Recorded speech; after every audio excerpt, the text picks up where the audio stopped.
Hey, friend. Hey. Okay, come on in here and sit down. Let me see you. Let me get a good look. Now, don't lie to me. How you doing? I don't want the church answer. Don't get me blessed and highly favored if you ain't, okay? Because for real, how you do?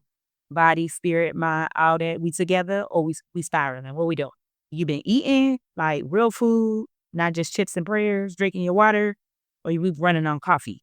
Because when is the last time somebody checked in on you? When is the last time you checked in on yourself, okay?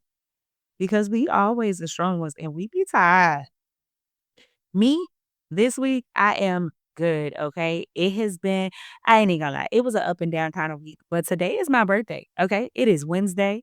Today is my birthday. Now, I celebrate my birthday all month, and I've been a little quiet with y'all because y'all just getting to know me, but no, I celebrate from June 1st to July 4th. I went to New Orleans, my absolute favorite city, place to be, okay? Had some good food, some good vibes, some good energy. And it's my birthday, like, that's all I can really say. Listen, and if you just pulled up on me, you don't know me yet, let me put you on. I'm Meika, okay? And listen, true crime is absolutely my passion. It's where my heart is at, but baby, I am nosy by nature.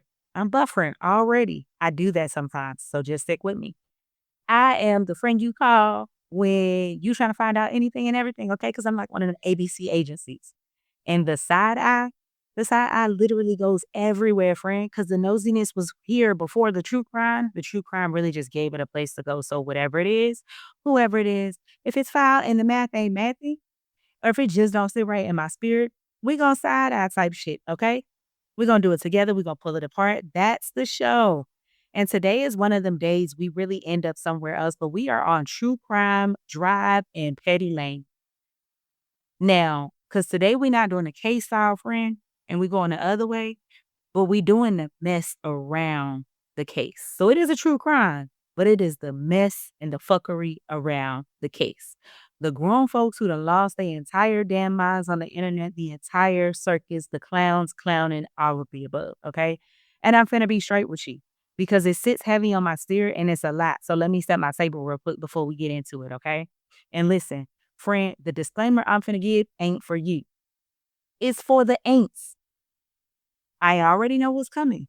Opinions and feelings finna fly at me over this. And listen, if you came into this episode because you wanted to be nasty, if the comments are nasty, know that I'm not gonna argue with nobody, okay? I don't do the back and forth. I just read the receipts and I keep on going. But you can leave whatever you want in my comments for real, because guess what? Opinions are like assholes. Everyone's got one, including me. That's literally how we got here. So go ahead and drop your little opinion, boo. That part is free, okay? But no, have me fucked up at your own discretion, okay? Because don't piss me off. Now back to you, friend. This one is heavy. I'm not gonna lie to you and dress it up. Some of what we finna talk about today may sit on your chest, and if today ain't the day for that, if your spirit is already full and if you carrying enough, that is okay to sit this one out. Close it right now. No guilt, no shame. I'm not going nowhere. The episode gonna be here when you ready, and so will I. Protect your feet, buffering in real time. Protect your peace first and always, okay? But for those of you that's good to ride with me today, Petty Drive, we on Petty Lane. We on Petty Lane, the True Crime Drive, okay? And real quick, friend, before we get started, okay? If you riding with me, hit follow, hit subscribe. New receipts every Wednesday. Don't miss none of it, okay? And if I ever had you like, no, she didn't, go ahead and share this with that one nosy friend who needs to be in here with us. That's how we grow. And friend, I can already tell you what kind of mood I'm in based on the energy of the people that we about to talk about. Listen, this man buried his son, okay? And we gonna sit in that for a second because a child is dead, a 17-year-old. In this house, we do not, and I repeat, we do not dance on dead children, okay? None of them. We're going to hold it, okay? So a grieving father, I can give grace to. Grief makes people ugly. I know that, and I've held space for it. But friend, he don't get too much space in that lane. None of the people we finna talk about do, okay? Because the second a gag order was lifted and the second the muzzle came off and couldn't touch the verdict no more, you know where this man ran a 3-hour live stream. A 3-hour live stream, and after all that time, all that hate just sitting in there marinating like some bad wine and some spoiled milk, The best this man could do was get on camera and say some of the nastiest things, okay, about another child and that boy's mother and father. Things I'm finna lay all the way out for you today, things that'll make your whole face fold upside down. And baby, the circus told all the way on himself, and the clowns are clowning only the way clowns know how. We hands off the case today, friend. We not relitigating nothing. This is again about the fuckery around it and the circus. So pull up and say nosy.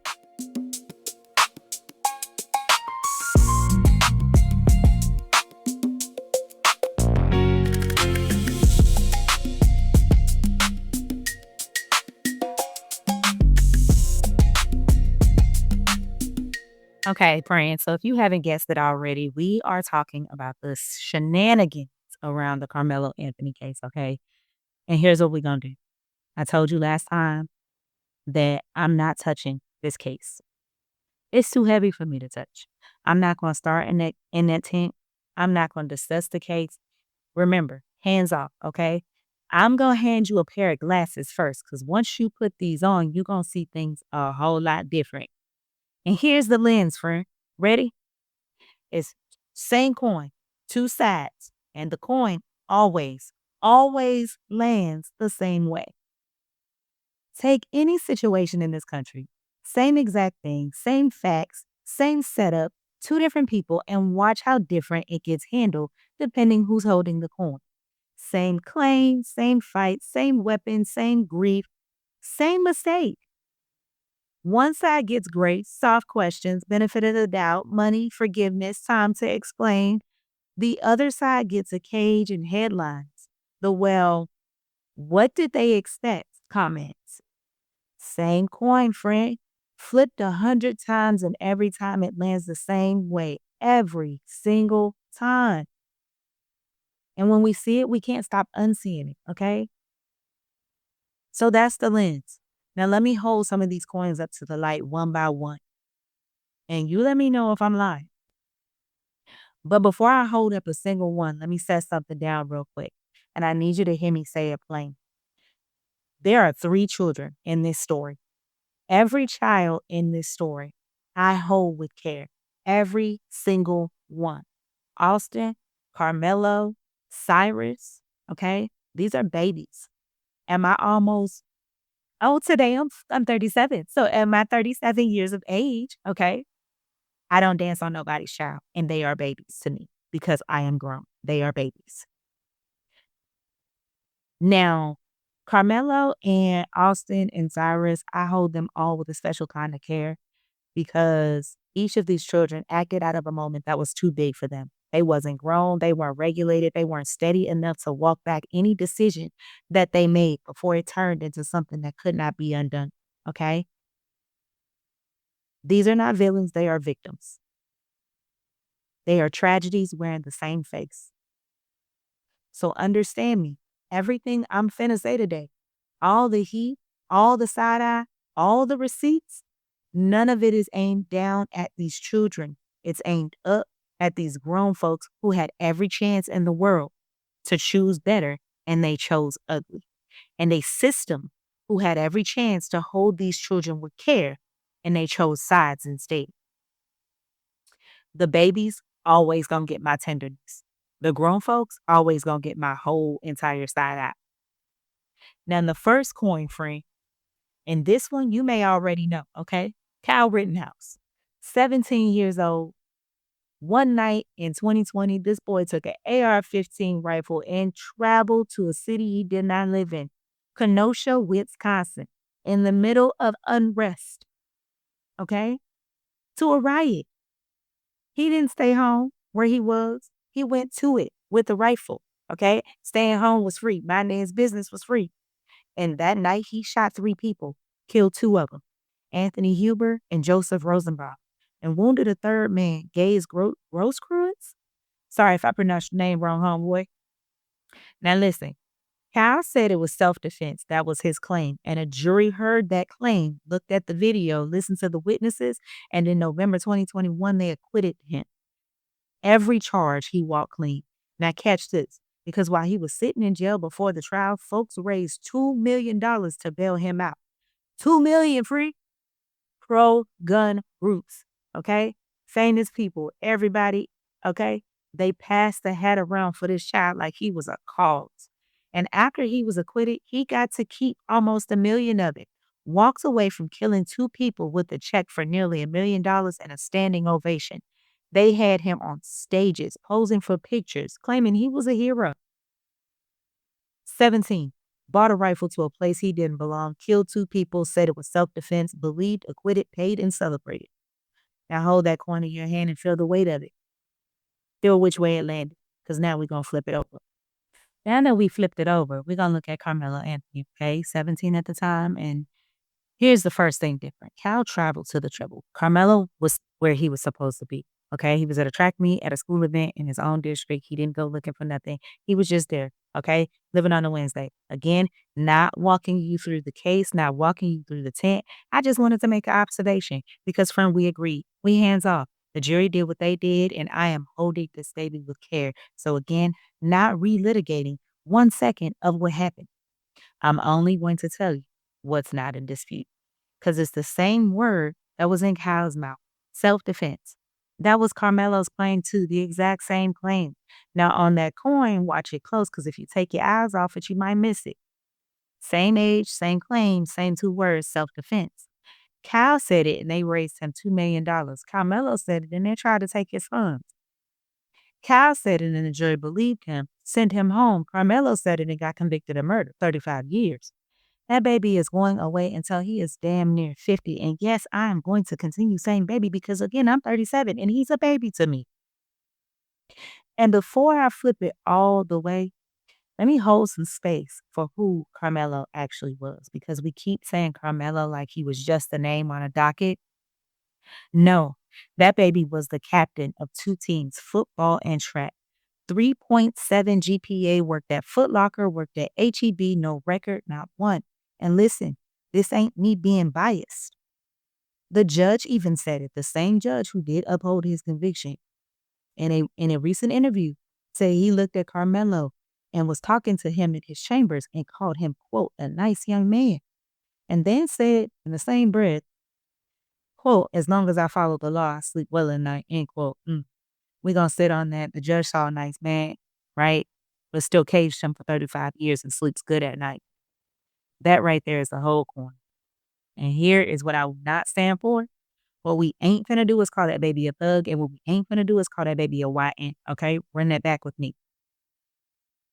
This child gave everybody everything to work with. Captain, 3.7, 2 jobs, no record. The judge called him a nice young man. And all of that right there was on the page for every and anybody to read. And yet they reached past all of it, continuing to step over captain of the football and track team, step over honor roll, step over no record, step over the judge's words. They had to walk all the way past everything good about this baby to get to the names that they are calling him. So what really makes a person do that? Okay, what makes you skip the fact that on the page, this is a good kid. And then you dig for the ugliest words in the language. It wasn't the evidence. The evidence they captain. It was really something they brought with. Before you ever read a word, we both know what that is, and I'm not gonna say it for you. I will probably say it later. I ain't even gonna lie to you. You can't do that math at home. And now I already hear somebody saying, but the case wasn't the same, Meika. All right, got it. I hear you. I hear your cries and your ill-gotten logic. No, they were not identical. A rifle at a riot and a tent and a knife. I'm not telling you the same case. They the same case. I'm telling you they were made with the same claim. And this country decided real quick whose self-defense was worth believing and whose was worth $2 million and whose was worth the cage and it wasn't the weapon. But make it make sense because I've really been trying to bring. Make it make sense however it makes sense for you. Now, the next coin I want you to sit with, friend, and it's one I'm sitting down because this made my whole spirit go cold. I want to take you to Columbia, South Carolina.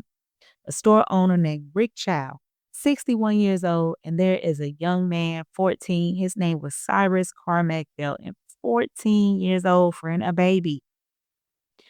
Here's what happened, and I want you to watch every piece of it. Cyrus is in this man's store and on surveillance. You can see.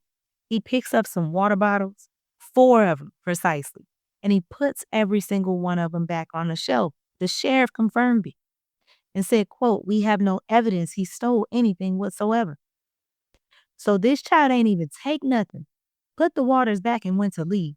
And Rick Child, 61 years old, and his son chased that baby out the store down the street 130 yards. That's longer than a football field. This grown old man chased a 14-year-old the length of a football field, okay? And I got to tell you something, Frank, because you know, over here we don't do half truths in this house. Cyrus had a gun on him, a pistol. He was 14 and had absolutely no business with it. And I ain't finna pretend like he did, okay? But here's what the prosecution proved. That gun fell on the ground during the chase.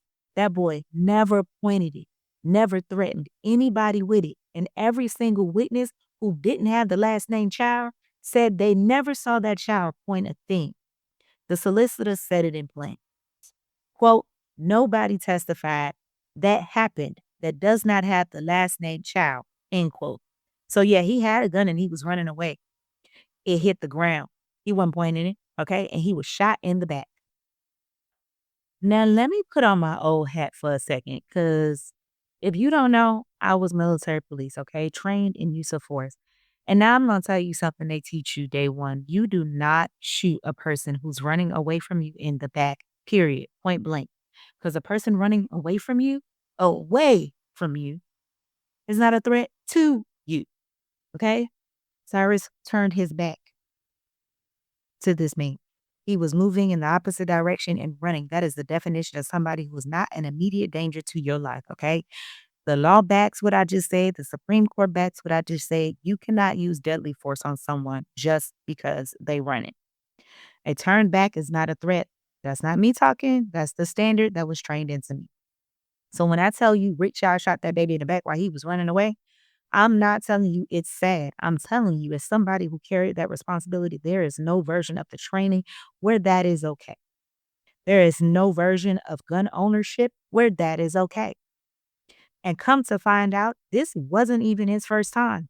In 2018, he shot a man who said he was shoplifting, who he said, was shoplifting. And then in 2015, he fired 6 times at a woman in a car and never got charged for any of it. Now, this man who been shooting at people for years, and you know what the jury never got to hear? That. Exactly. None of it, okay? It was kept out. And on June 1st, 2026, the jury found Rick Child not guilty and he walked, okay? Now hold that date, friend. June 1st, Child walked. And we're going to keep it right next to this one. Because Carmelo Anthony, he was convicted and sentenced June 9th. 8 days later, Carmelo Anthony got 35 years. 8 days.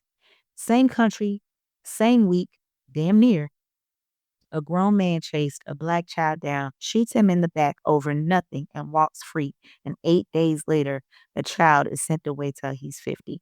We gonna hold space for the fact that he was a black child.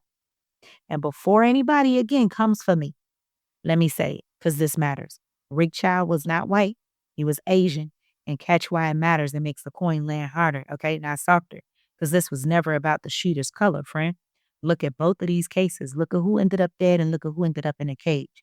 The common thread in every single one of these coins ain't who pulled the trigger or held the knife. It's in who the system decides it can throw away. And every time, every single time, it's the black child. It's the black person. That's the ledger, the whole ledger. Make it make sense however you need it to make sense for you, friend, because 8 days apart, I sure could not. Now, I know some of the ain'ts right now are typing. Oh, wait, okay, I can feel it. But what if the roles were reversed? Oh my gosh. Shut up. Because all they keep saying is, what if it was a white boy that did the killing? You think he would get 35 years too? Yes, baby. And you ain't got to do the wondering because it already happened. Same state, same Texas. 2023, a white 17-year-old named Alec Adamson up in Prosper shot and killed a black 19-year-old. His name is David Pleasant, okay? There's your Uno reverse, okay? Draw 4. The white boy did the killing. The black boy was in the ground. Same Texas, You ain't even got to imagine it because I got the receipt. Now, I'm going to be all the way honest again because I don't do half truths in this house. It happened during a drug deal. And Adamson's side said that Pleasant hit Adams first. Fine. Put it all on the table, every bit of it. But here's what the surveillance showed, friend. David was running away from the car, and he got shot in the back of the head while he was running. Now, where you heard that before? Because I know you've been riding with me this whole episode. Running away, back turn, shot anyways, okay? Same as shot Cyrus. And you already know what I said about that. If somebody was trained on it, a back is not a threat. So what did Texas do with that white boy? They charged him with murder, and then the jury knocked it down, okay? Sat there with their whole chest and knocked it all the way down to aggravated assault, 4 years, okay? And because he had already set 2 waiting on trial, he was damn near out the door before the gavel finished banging. He's free right now, today. So he asked me what happened when the roles are reversed, when it's the white boy that did the killing. That's what happened, friend. 4 years, out in 2. A black boy says he defended himself and gets 35. A white boy shoots a black boy in the back of the head and gets 4. Same state, same exact question you've been asking, and Texas already answered it. Again, Uno, reverse, draw 4. His name was David Pleasant. So stop asking me, what if? Because the what if already happened. You just never got shown any of that. Now, let me bring you all the way back to what really started this conversation for me with you today.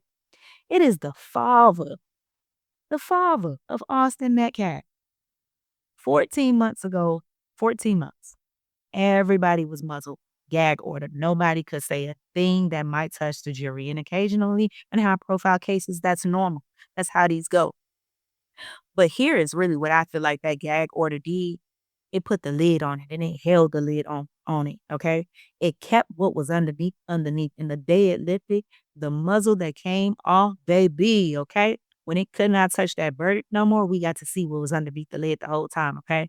Now remember this, friend, because we coming back to it. I'm finna show you the same man 3 different times, 3 different cameras, and I want you to watch which face he puts on for which crowd, okay?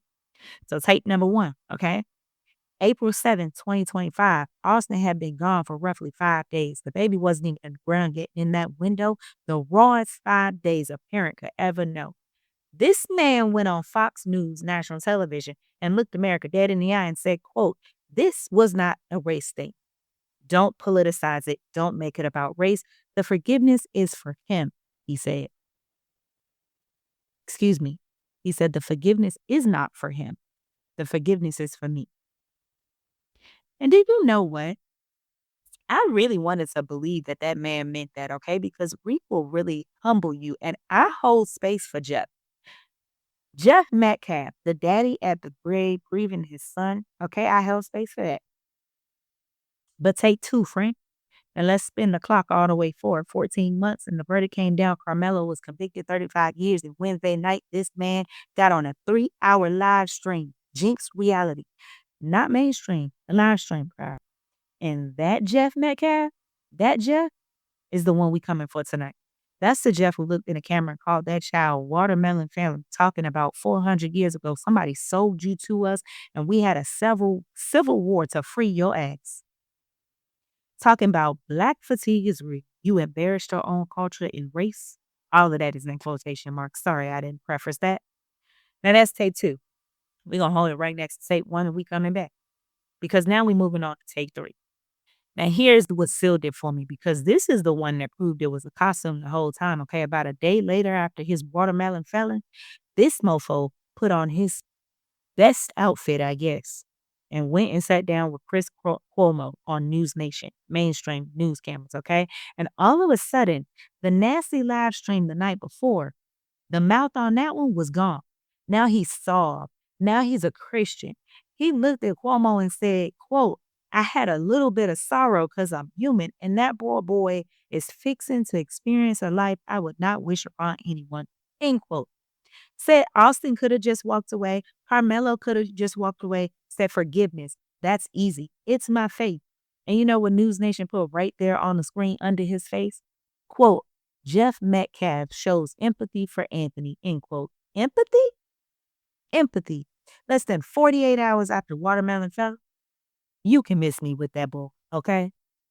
So look at all three with me, friend, because this is the whole thing. April, he's the forgiving father on Fox. On a Wednesday, he is watermelon felling for the live stream. On Thursday, he's empathy and Christian forgiveness for Chris Cuomo. Buffering in real time. It keeps happening. Same man, same week, three faces. Now, which one is real? Because every last one of them can't be. And see, that's how I know it's a costume. Because a real feeling don't change clothes based on who's watching. Greep don't check the channel first. He got a face for the live stream crowd. He got a face for the news crowd. And the watermelon, baby. The watermelon was the only thing that slipped out by accident on purpose, I feel like. This was the only honest thing he said all week. Everything in that live stream is what he said. And I think it was the realest thing he said about himself. The rest was a wardrobe, a mask, okay? Now, I want to sit with something Jeff said in April and then again on Chris Cuomo's show because he says something that's true, and I'm not too petty to give it to him. He said forgiveness is not for him. Forgiveness is for me. And that's right. That is the realest thing this man said the whole time. The truest thing this man said the whole time. Let me preface that, okay? Forgiveness is never about letting the other person off. It's about you not having to carry the rock. You set it down so you stop breaking your back. The word Ben said this. Peter asked Jesus, how many times I got to forgive? Somebody. 7, Jesus? And Jesus looked at him and said, try 70 times 7. Depending on what Bible you hold, they say 77. And listen, friend, between me and you, that is a whole lot, okay? And I be telling God, I only got 4 cheeks to turn, 2 up top and 2 down low, okay? And once I run out, I'm going to need some real help not to lose my whole spirituality. I'm human. I get it. So I'm not mad that Jeff struggled with it because we all do. That's the human part. But here's the thing. He told us in April he understood that forgiveness was for him. He had the right answer in his mouth, and then the verdict came down, and instead of setting down that rock like he told us he would, he picked it all the way back up and threw it. With watermelon from black fatigue and 400 years and a civil war and all the other shit he said. And that's not a man who ran out of cheeks, friend. That's a man who never turned the first one. He just knew the right words to say while the cameras were soft on him. And I need to say something, and I need you to hear me clear, friend, because this part I know in my body. I understand grief, and I understand wanting somebody to pay. And I'm not finna tell you all my business, but I will tell you this. I lost my father to violence, and I set it down, and I picked it back up. I wrote the man who killed him a letter and tried to forgive him. I meant it in the moment. I promise you I did. And in the very next breath, same letter, I told that man I hope he die in prison. So don't tell me that I don't understand because I've been where Jeff Metcalf is. The rage, the wanting them to hurt like you hurting, the forgiveness that don't hold because the wound is too fresh.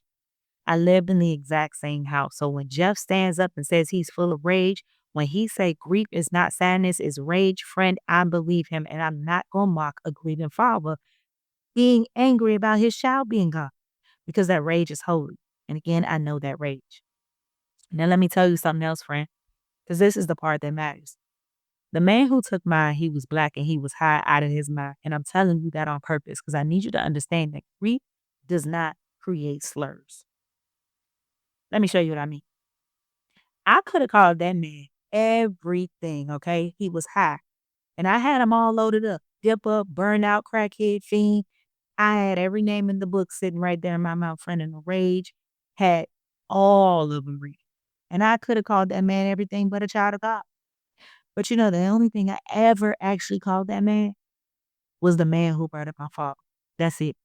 That's the only label I ever reached for. And not because I'm a saint. Don't get it twisted.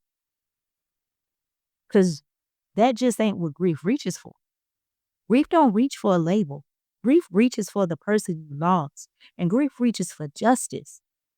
I wanted that man behind bars for the rest of his natural life, okay? Because the person I love, they don't get the rest of their life. They don't get to experience nothing ever again. So why should he? That's what grief reaches for, friend. the one you lost, and the justice for them. That's it. That's the whole reach. So now look at Jeff. Same grief and watch what his reach. Not for justice, because he already had that. The verdict came down 35 years. He got it. The grief had every reason to finally sit down and start to rest and heal. And instead, he got on a live stream and reached for racism. Okay? Reached for watermelon felon. For 400 years ago, somebody sold you to us. It reached for black fatigue. That's the tale, Frank. Me and Jeff had the exact same grief and the same exact choice in it. Mine reached for the man I lost and the justice I needed. His already had the justice and it reached for the whole people to blame. Okay? The grief didn't make Jeff a racist. His grief reached in and showed us what was sitting in him the whole time, just waiting to be grabbed. So before I read it to you, the worst of it, I need you to hear this man build his defense because he was real proud of it. Earlier in this interview, about 22 minutes in, this man looks at the camera and says, quote, "We don't see color, we're not racist. God doesn't see color, love doesn't see color." Right? Real preacher like, talking about if you see color, you need to look in the mirror. And hold on to that, friend. Because about 10 minutes later, somebody must have said something that really pissed him off because now he's defending himself again. And he says, quote, "Am I a racist? Yeah, I'm racist against assholes." End quote. Cute, right? He says, "I could care less about the color of your skin. We bleed the same color." Now hold on to that. Racist against assholes, because let me help you out, friend. Because clearly somebody needs a dictionary up in here. A racist is a person who believes one race is superior or inferior to another, or who holds prejudice against people and discriminates against them based on their race. Based on their race, not based on their personality, okay? Assholism is a personality trait. It's not based on whether you're an asshole because it's not a race, sir. You can't be racist against the asshole. That's not a thing. It's not how the word works. You just made that up so you ain't have to say it out loud. So now we know what this man stands. He don't see color. He only got a problem with assholes because we all bleed the same, he said. 3 different ways. Write it down, friend, because then it gets better. He didn't just say he wasn't a racist. He went on and got himself a character reference. He invoked the name of Charlie Kirk, said Charlie Kirk was a man he admired, looked up to, a good man. Said he held strong to his faith, never wavered, and this was his hero. And then watch what he do with it, okay? He said, quote, "Some people called him a racist. Some people called me a racist. Does that make me a racist? No." End quote. See what he did there? He hitched his whole racist wagon to Charlie Kirk on purpose, picked him up out the lineup as the man he wanted to be measured up against, told on himself about exactly whose politics he's keeping in his pocket, and then used him as a shield. Well, they called Charlie a racist too. Like that settles it. Okay, sir, duly noted. We see who your hero is, and we hold that thought for you, okay? Because it's finna matter in about 30 seconds, friend. Now, riddle me this, friend. If he don't see color, explain the watermelon to me. Because that joke don't work unless you see color. Watermelon felon only lands, if you know the stereotype. If you know what color folks been cartooned eating watermelon for 100 years stands for. The whole, and I say this loosely, joke only makes sense if you see exactly the color this man swore up and down he does not see. So which is it? You don't see color, but you reach for the one fruit in the whole grocery store that's been used to demean black people specifically? You pulled out watermelon for a black child on a whim for clicks, but now you don't see color? Sir, you can't make that backwards ass racist comment and tell me you're colorblind in the same interview. The watermelon gave you up. You can't use a color coded slur or trope and then claim you don't see color. The joke only exists because you see it. So don't piss me off. Okay? Please don't piss me off. Because one of these Jeffs is lying. And it's either the 22-minute Jeff that don't see color or the 35-minute Jeff who made up something racist on a whim. Okay? They cannot be both telling the truth. One of them is a lie, and maybe both of them are. Hell, the watermelon really already told us which one. So let's talk about what this man actually did here and why I'm so pissed. Because here's the thing, okay? And I don't have to characterize it because he did that part himself. I'm just going to read it back to you, his words, and you make it make sense however it makes sense for you, friend. And he gets on his 3-hour live stream, looks dead in the camera and says, "Let me make something racist up so y'all can go viral." Okay? This thumb dipped in mayonnaise head, face just slid right into his chest head ass, looked like he keep his neck in storage head ass racist. And before anybody gets into my comments talking about I called that man out his name, baby, pump your brakes and fix your face, okay? Have several seats in the back.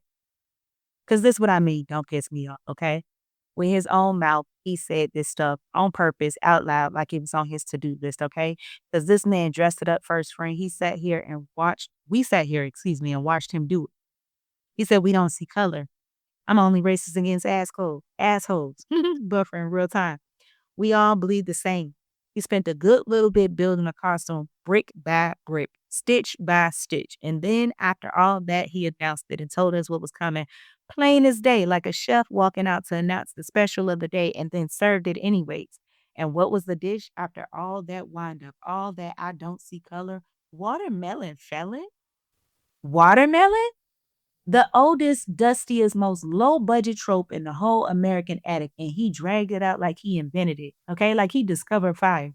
Baby, if you don't announce that you finna be racist like it's a magic trick, the least you could do is be original. Okay, that's not even good hate. That's hate from the clearance bin.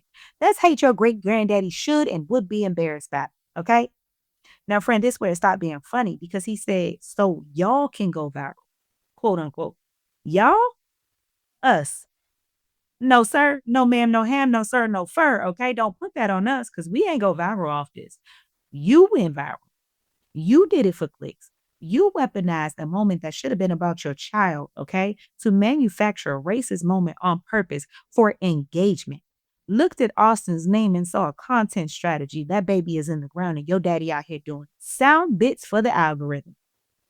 And then, roughly 15 minutes later in this interview, he says, he forgave Carmelo, so he didn't have to carry the hate, so it don't eat him up like a cancer. So, sir, you mean to tell me you made up a racial slur for sports not even 10 minutes ago? The hate is right there. It's on tape, and we just watched you eat it up in real time and call it dinner. Don't tell me about no forgiveness because the masks don't even make it to commercial break. So there it is, friend. I did. I tried. I held grief. I held space for his grief. I mean that. I know grief. But grief and racism is not the same thing. The grief is what happened to him. The racism is what's already in him. One he did not choose. The other one he chose. And every time he opened his mouth, his words, not mine, on the table right where he left them. But friend, you make it make sense however it makes sense for you, okay?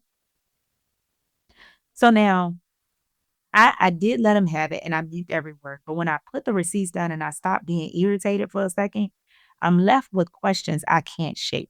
And there is one in particular because there's a book called What Happened to You? And it's one of my favorites. Oprah Winfrey wrote it with Dr. Bruce Perry. And the whole idea, and this is the thing that rearranged my brain when I read it, we've been asking the wrong question about people. We keep asking, what's wrong with you? Like, Jeff, what's wrong with you?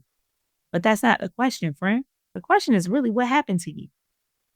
Because a grown man does not workshop a racist nickname for a convicted child on live stream for clicks and then put on an empathy suit for Chris Cuomo the next day, unless something happened. A grown man don't drive to a courthouse and scream about hanging a baby from a tree.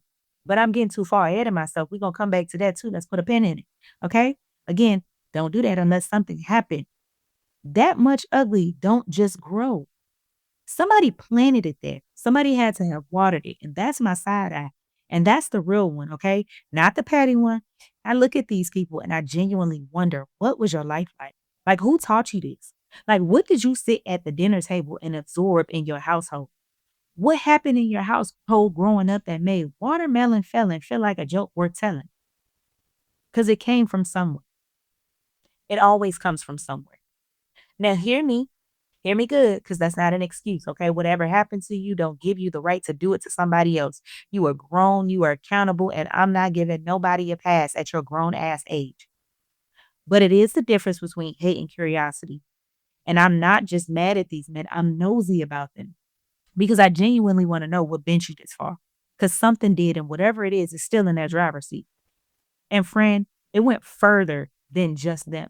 And let me tell you how far off the rails this whole thing went because after the verdict, somebody, and I do not know who, The reporting can't confirm a single one of these accounts is even real, and some of them may even be fake, made to make somebody look bad.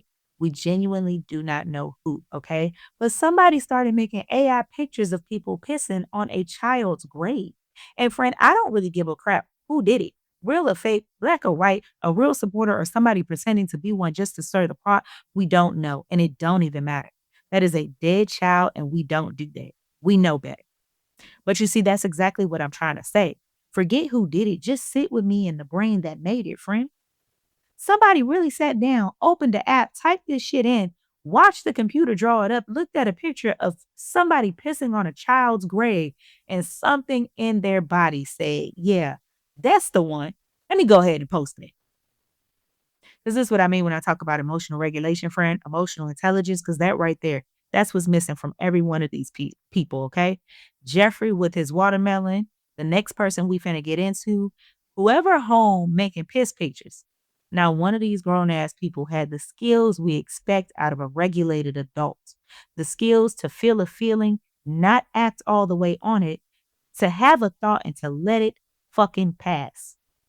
That little gap between what you feel and what you do, that's emotional intelligence. That's regulation. And none of these folks got it, okay? The feeling come and they just got to act. No pause, no filter, no grown up in the building. In fact, no grown up in fucking sight.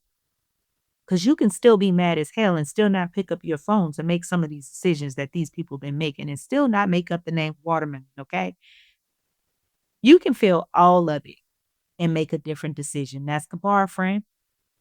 And so far, all of these grown folks couldn't, can't, and won't clear it.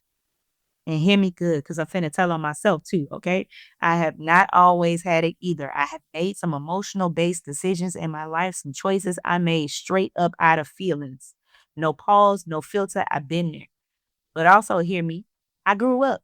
I learned to do better. I go to therapy. I work on myself on actual purpose because it don't just happen overnight. And it don't just happen if you ain't doing the work. And even now, baby, okay, I still got to ask God for some assistance darn near daily, okay? Because you already know I don't have a lot of cheeks to turn. I'm human and the feeling it still comes. But the whole difference is that I learned to put something between the feeling and the doing. And that's the work and that's the growing. And it is available. It's not free, but it's there. It's available.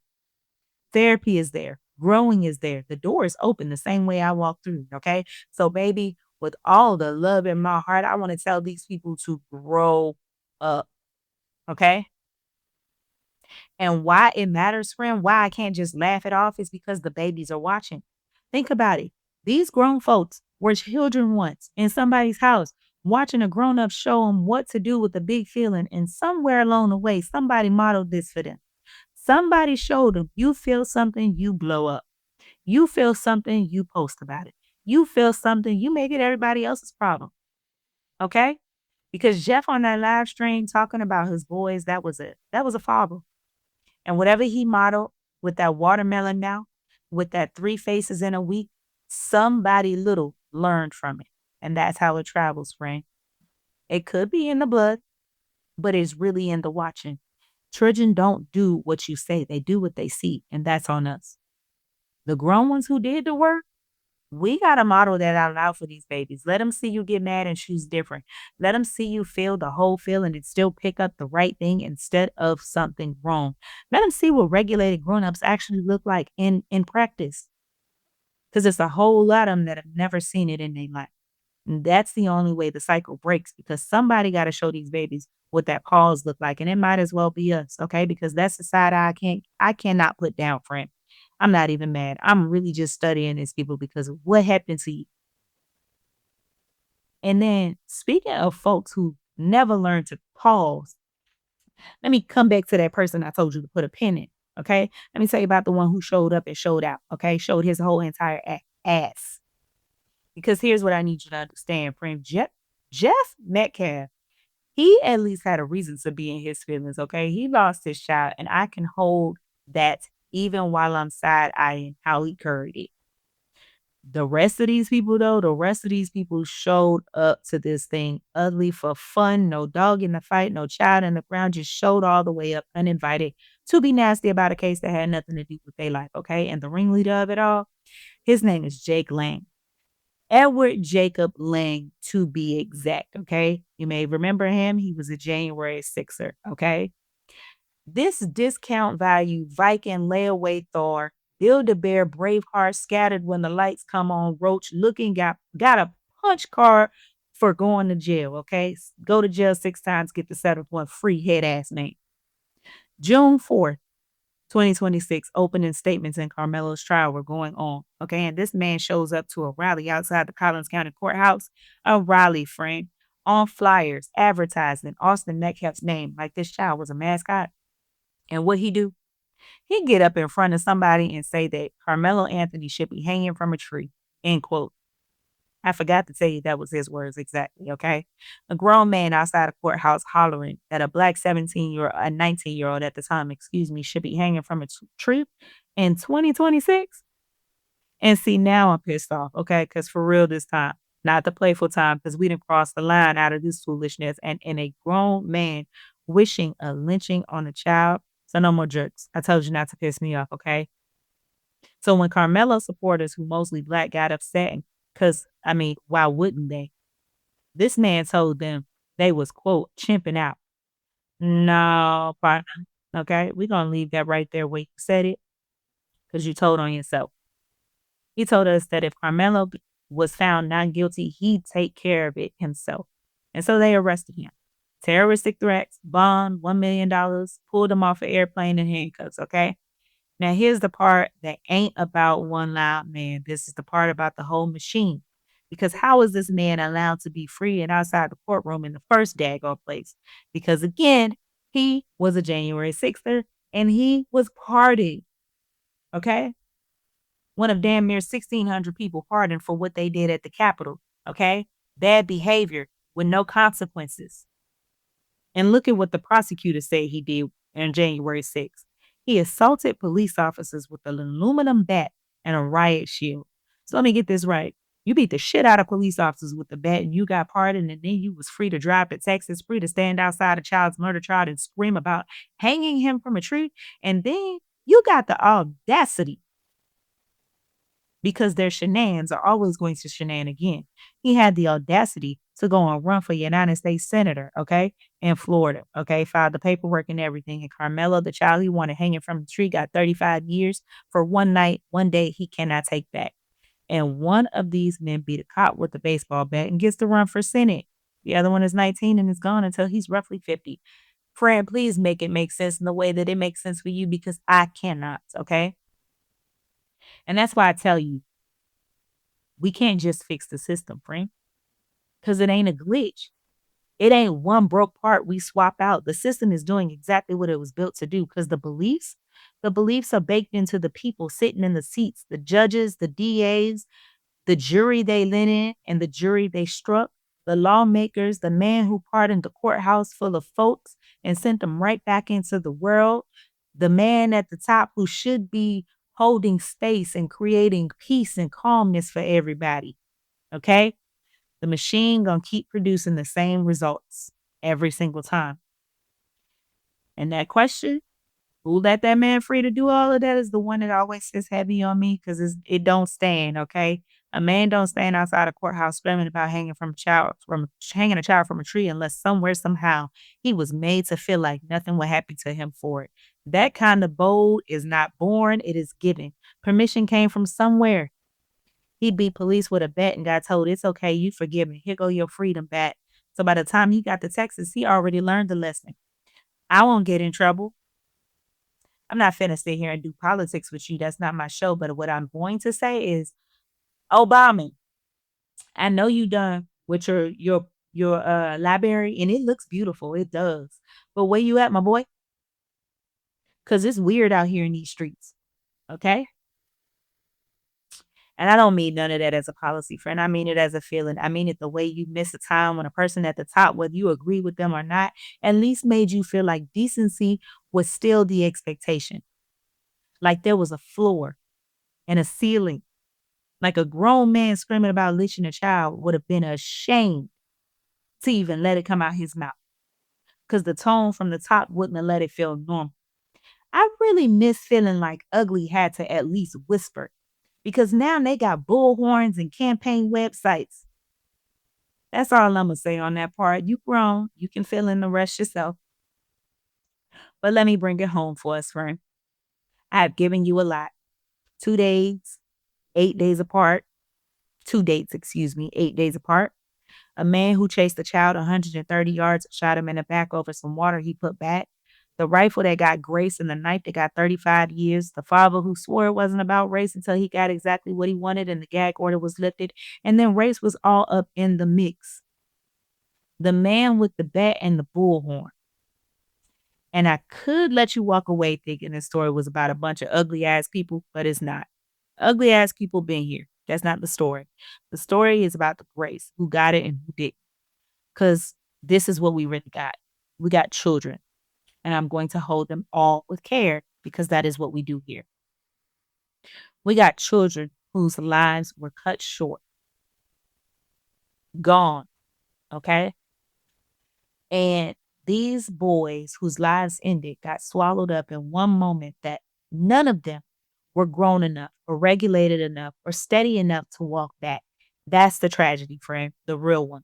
2 kids in a moment, 3 kids, excuse me, in a moment that was too big for them and it cost them everything. And what did this country do with that tragedy? It picked sides. It made flyers. It forged the autopsy. It raised money for the side it liked, excuse me, and it shut down the funds for the side it didn't.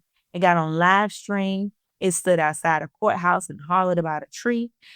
And the last part, friend, the part that is supposed to just be the paperwork, all that footage from the trial, the body cam, the 911 calls, the surveillance, the stuff they kept locked up for over a year, no cameras in that courtroom, the public shut all the way out.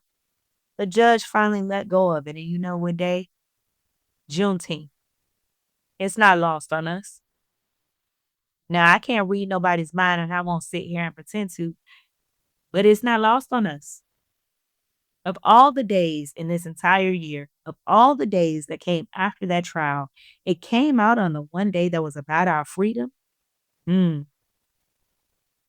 So I understand what I'm telling you. A whole country has had a chance to hold children with care instead of using them as ammunition every single step of the way, all the way down to the calendar. And the grace that ever flowed one way, that only ever flowed one way. We watched it this whole episode. Every single time, the benefit of the doubt, the money, the forgiveness, the soft questions, the second chances, it all ran downhill towards one kind of person. And it never, not once, ran towards somebody black. And here's the thing that sits in my spirit, the thing I can't shake, is that it was free whole time. It's free to leave us alone. It's free to hold these babies with care. It's free to not forge a document. It's free to not scream that you want to hang somebody from a tree. It's free to let people grieve in peace. It is free to let us live same as anybody else. And friend, I want you to know how deep this thing runs.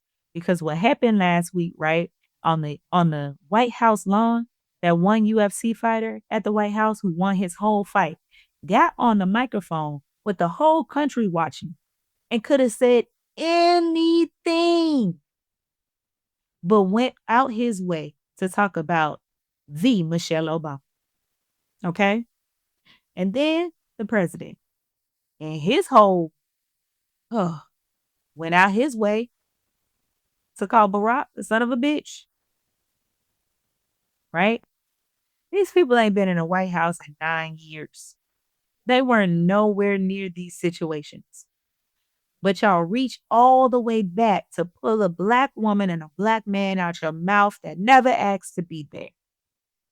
Now listen, I'm not getting all the way into that right there, because right there, that's his own episode. We're going to sit it all down, okay? I got things to say. I got receipts to pull, but just know it is free, okay? It's free. The whole episode, what this been about, we live rent free in people's head. Rent free. We don't even got to be in the room, okay? We don't got to be in the same decade. And they still can leave our names out their mouth. It has always been free to leave us alone. and they will not use their constitutional right to do so. That's the part I need somebody to explain to me, okay? I understand. I don't understand the hate. There is no price to leaving us be. It costs absolutely nothing. It is one thing this whole country can get right, and they still won't use their right to do it. Make it make sense because Lord knows I tried, okay? So what did we do with that friend? Because you know I don't like to hand you a problem with no solution. The only thing I know, if the beliefs live in the seats, then the seats are the assignment. Every single seat, the judge you vote for, the DA you vote for, the sheriff, the school board, the state house, all the way up. These ain't boring local races, friend. These are the seats that decides who gets grace and who gets the cage. That's where it lives. So I'm not finna tell you who to vote for. You grown. That's yours. But I'm finna tell you to go vote, okay? All the way down to the ballot, not just the top. Because the people in them seats, they counting on you to skip it. They counting on you to think it don't matter. It matters. It's the whole thing. Because that's how we really side eye that system, friend. We don't just watch it. We go change who's holding the pen. That's the side eye, friend. I found it, I read it, and now I'm telling you, you make it make sense how it makes sense for you. And listen, friend, before I go, don't let nobody play in your face. Take care of yourselves, take care of each other, and remember to side eye responsibly. Oh, and please protect your space, your space, your peace, and your energy, especially with this one. And listen, pull up on me. If you got receipts or something that had you like, what? Slide up on Instagram, TikTok, at the Side Eye Files, YouTube, the Side Eye Files podcast, tap in, email the Side Eye Files at gmail.com because you already know I'm nosy too and I want to hear it and listen. I might even do something with it, but we'll talk about that soon. Oh, and one more thing. I've been sitting here because I didn't say it in the beginning. I need a name for us. This little nosy crew we building, okay? Because we is something now, friend. So I'm taking suggestions for real. What should I call us? Let me know. Because whatever we land on, that's us forever. All right, friend. Stay nosy. I'm finna head out. See you next Wednesday.